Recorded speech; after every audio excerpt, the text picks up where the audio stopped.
हाय लोगोफोर नोंथांमोनखौ आरोबाव आंनि बे गुबुन मोनसे गोदान भिडिअ बरायहरनाय थाबावबाय दे स' नोंथांमोननिसिम आसा खालामो भिडिअखौ जागायनायनिफ्राय जोबजासिम नायलांगोन होननानै एक्चुअली नोंथांमोन बेबायदिनो बर'नि फैनो गोनां गोबां आबुं सावथुन आरो बर' एलबाम्सफोरनि बागै मोनथिबाय थानो थाखाय नोंथांमोनहा गिबियावनो आंनि गोदान चेनेलखौ साबस्क्राइब खालामना खाथियावनो थानाय बेलनि आइकनखौबो अल प्रेस खालामना लाबानो जाबाय दे लोगोफोर जाहाथे आंनि गोदान भिडिअनि नटिफिकेशनफोरा नोंथांमोननि सेराव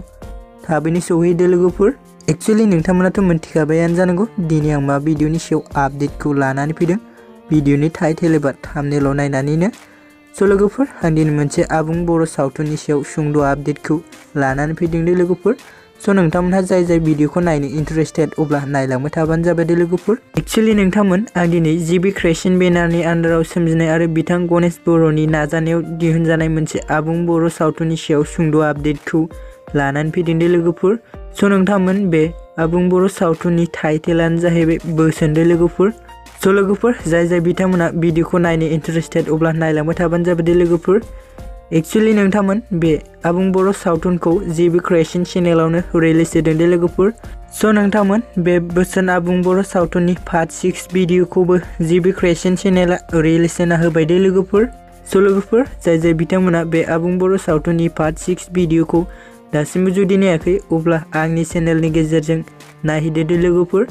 आं बे बोसोन आबुं बर' सावथुन पार्ट 6 भिडिअनि लिंकखौ डिस्क्रिप्शनाव होनानै दोनदों दे लोगोफोर नोंथांमोना चेक खालामहैबानो जाबाय दे लोगोफोर एक्चुअली नोंथांमोन बेबायदिनो माखासे फैनो गोनां पार्टखौ नायबावनो थाखाय जिबि क्रिएशन चेनेलखौ साबस्क्राइब खालामना लाहैबानो जाबाय दे लोगोफोर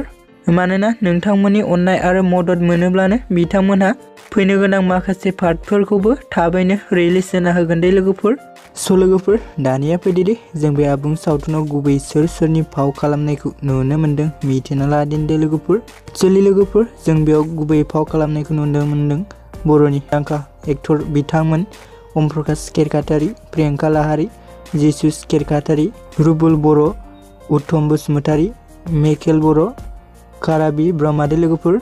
आरो लोगोफोर बिथांमोनजों लोगोसे जों बेयाव गोबां गोजाम आरो गोदान आर्टिस्टफोरनि फाव खालामनायखौबो नुनो मोन्दों दे लोगोफोर स' लोगोफोर दिनैनि सुंद' आपडेटआ बेखिनियानोमोन दे लोगोफोर स' नोंथांमोन भिडिअखौ जाय बिथांमोना नायनानै मोजां मोनदों अन्नानै चेनेलखौ साबस्क्राइब भिडिअखौ लाइक आरो कमेन्ट खालामनो दाबावदे लोगोफोर स' नोंथांमोन भिडिअखौ बेखिनिसिम नायनायनि थाखाय नोंथांमोननिसिम रोजा साबायखर थाबाय दे गोजोन्थों।